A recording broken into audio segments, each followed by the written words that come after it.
అందరికీ నమస్తే అండి. ఈరోజు పచ్చికారంతో గుత్తి వంకాయ వేపుడు ఎలా చేయాలో చూద్దామండి. ఈ వీడియోలో ఈ కూరకు సంబంధించి చిట్కాలు కూడా చెప్తానండి. చిన్న వీడియో స్కిప్ చేయకుండా చూడండి. ముందుగా 4 స్పూన్లు కొబ్బరి కూర తీసుకోవాలి.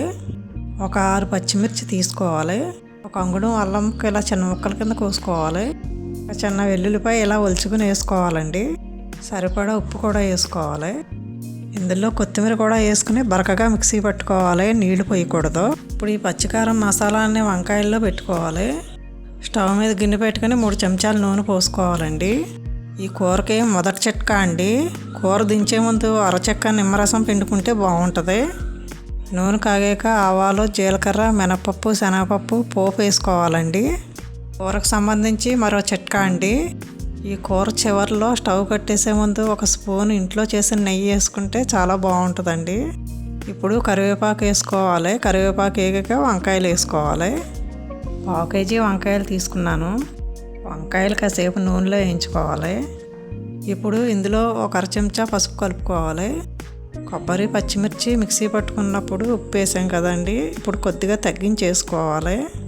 మరో చిట్కా అండి, కొబ్బరి మిక్సీ పట్టుకునేటప్పుడు 1 స్పూన్ వేయించిన నువ్వులు వేసుకుంటే కూర గ్రేవీలా వచ్చి అన్నంలో కలుపుకోవడానికి బాగుంటుంది, రుచిగాను ఉంటుంది.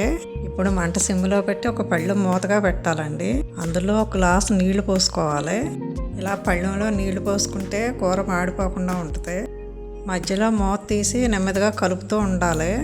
వంకాయలు విడిపోకూడదండి. మంట ఎప్పుడు సిమ్లోనే ఉంచాలి.